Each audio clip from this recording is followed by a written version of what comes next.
इस एग्ज़ाम से पहले ये सब देखना बहुत इम्पॉर्टेंट है, क्योंकि ये सर्कल से रिलेटेड कोई ना कोई क्वेश्चन आपको देखने को मिलेगा ही। तो स्टार्ट करते हैं। क्या है, ये एक सर्कल आपको दिख रहा है ये एक कॉर्ड दिख रहा है। इस कॉर्ड में अगर सेंटर से कोई लाइन पास करते हैं तो ये दोनों इक्वल भागों में बांट जाता है, यानी AC और AB क्या हो जाएगा, ये इक्वल हो जाएगा। तो बहुत इम्पॉर्टेंट था ये वाला, ठीक है, ये वाला आप याद रखिएगा। अब नेक्स्ट दूसरा में चलते हैं हम लोग। देखिए ये वाला भी काफ़ी इम्पोर्टेंट है कि यहाँ पर देखिए सेंटर है, इस सेंटर से यहाँ पर आपको पॉइंट से एक इस टाइप का बना हुआ दिखेगा एंगल।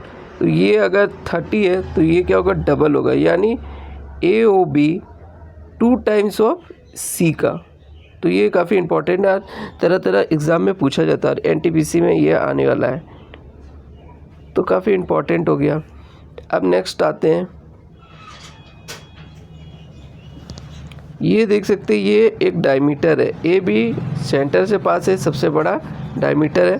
तो इससे जो भी बनेगा कौन, वो कितना होगा, तो वो होगा 90 डिग्री। तो ये भी पूछता है, तो ये काफ़ी इम्पोर्टेंट है। अब हम लोग ये वाला आते हैं।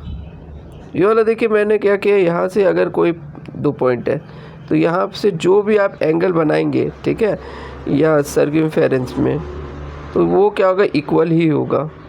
तो ये भी नोट करके रखिए, ये भी पूछता है, ये बहुत तरीके से पूछता है। ये वाला तो भी इम्पॉर्टेंट है। देखिए ये आपको साइक्लिक क्वाड्रिलेटरल इसका नाम चक्रीय चतुर्भुज ऐसे बोलते हैं। तो ये क्या ABCD ये एक इसमें क्या है, चतुर्भुज है। तो ये इसका अपोजिट साइड यानी AC 180 का होता है और यहाँ BD ये 180 का होता है। तो कुछ भी क्वेश्चन दे सकते हैं, मान लीजिए यहाँ 45 दे दिए, ठीक है, वैसे यहाँ 60 दे दिए, तो ये इसका पूछेगा, इसका कितना होगा, इसका कितना होगा, इस टाइप का क्वेश्चन आते हैं। तो अब ये वाला अब मेन इंपॉर्टेंट हो जा रहा है, टेंजेंट वाला। देखिए तो अगर कोई P पॉइंट से 2 टेंजेंट ऐसे खींचा गया है तो ये दोनों का लेंथ क्या होगा, सेम होगा, AP बराबर BP। अब नंबर 7, ये वाला तो आता ही है। ये वाला देखिए वेरी वेरी इंपॉर्टेंट, मैं बता दे रहा हूँ, वेरी वेरी इंपॉर्टेंट। मैं टेस्ट सीरीज देता हूँ तो ये वाला क्वेश्चन ज़रूर रहता है ये, और इसका एक टाइप और है।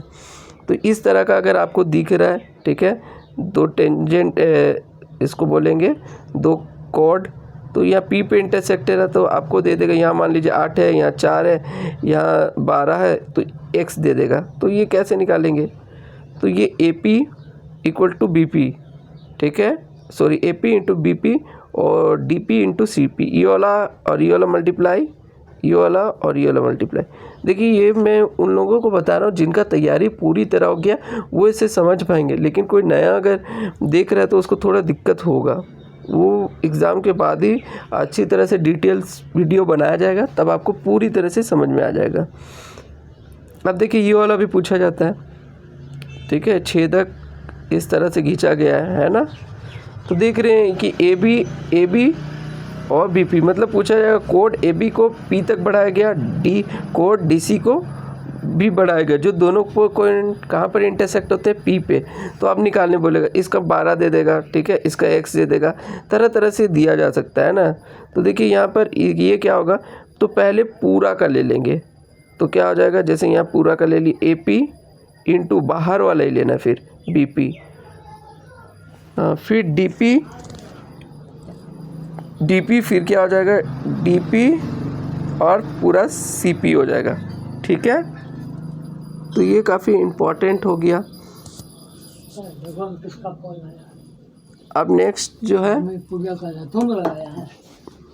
ये वाला काफ़ी इम्पोर्टेंट है, चलिए देखते हैं इसको। ये भी आजकल बहुत क्वेश्चन पूछा जा रहा है। 2 सर्कल है, उसका सेंटर ये है A1 A2, ठीक है, कोई दिक्कत है नहीं। अब ये बोलेगा ये ओबिनिस टेंजेंट का लेंथ बताइए, तब ये क्या होगा, तो केंद्र के बीच की दूरी, ये वाला डिस्टेंस आपको दिया रहेगा, जैसे मान ली 5 दिया हुआ है, 15 दिया हुआ है, इस तरह का दिया हुआ है, माइनस आपको रखना है, और इन दोनों का जो रेडियस होगा, ठीक है, इन रेडियस का डिफरेंस का स्क्वायर, त्रिज्यों का अंतर का स्क्वायर, तो इससे आपका बन जाएगा। ये क्वेश्चन आ रहा है, इंपॉर्टेंट है, बहुत कोई छोड़ के आ रहे हैं।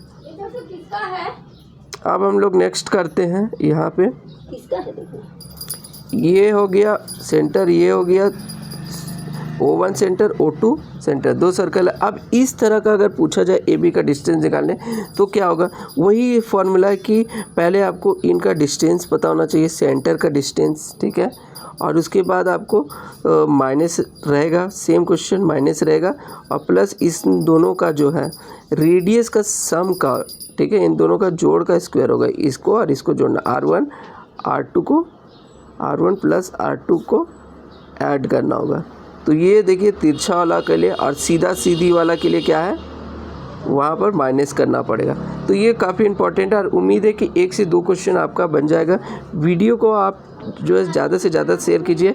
NTPC का जो 5 तक है तो मैथ्स का मैंने पहले भी डाल दिया है। आप कुछ इंपॉर्टेंट क्वेश्चन जो उसी टाइप का पैटर्न आ रहे हैं वो क्वेश्चन देंगे। तो मैथ में जो है 30 में आप 30 ले आएंगे, कोई दिक्कत होगा ही नहीं, है ना। जैसे मैंने बताया है वैसे आप कर लीजिएगा, 30 में 30 गारंटी है, ठीक है। अब बहुत कोई क्वेश्चन पूछते हैं कि आप इतना लिखते क्यों नहीं हो, टाइप है, क्योंकि यार उतना मेरे पास साधन नहीं है मेरे पास कि मैं पूरा एक ये क्वेश्चन लिखो। ये हाँ, मेरे सब्सक्राइबर बढ़ जाएंगे तो मैं ये लैपटॉप लेकर के कर पाऊँगा, अभी तो नहीं फ़िलहाल। और बहुत लोग बड़े बड़े यूट्यूब में मैथ्स बताते हैं, ठीक है। मैं एसएससी के बहुत बड़े बड़े दिग्गज मैथ मैं भी उनका मैथ देखता हूँ, तो कुछ तो समझ में आता है, कुछ नहीं, ज़्यादा शॉर्ट ट्रिक होते हैं। देखिए मैं एक ऐसा इंसान हूँ ना जिन्हें शॉर्ट ट्रिक ना जब मैं बनाता हूँ तभी याद रहता है, और फिर कुछ दिन बाद प्रैक्टिस छूट जाए ना तो क्या होता है कि मैं भूल जाता हूँ। इसीलिए मैंने सोचा है कि यार मैं कुछ याद नहीं रखूँगा मैथ का, तब से मेरे जो है फुल मार्क्स आने लग गए। जैसे एसएससी में भी फुल मार्क्स आने लगे, फिर जा कर के ये आपका क्या बोलते हैं टेक्नीशियन में, क्योंकि मैंने अब क्वेश्चन को पढ़ते हैं और जो बोला गया वही मैं एक बेसिक तरीका ही ले आता हूँ, ठीक है। शॉर्टकट ट्रिक से ठीक है यार तुम जल्दी बना लोगे, लेकिन आप बेसिक तरीके को भी अगर अच्छी तरह से समझ जाते हैं ना क्वेश्चन पढ़ के, तो फिर भी टाइम उतना ही लगेगा। शॉर्टकट में फंस गए तो फंस गए, और गलत होने का चांस होता है, बेसिक में चांस नहीं होता। इसीलिए मैं जो हम लोग ने 1 से लेकर के 10 क्लास तक जो पढ़ते आए वही रूल मेरा रहता है, उसी तरीके से मैं करता हूँ, ठीक है। तो वीडियो अच्छा आया तो प्लीज़ लाइक शेयर सब्सक्राइब कीजिए। मिलते हैं नेक्स्ट वीडियो में, तब तक के लिए थैंक यू।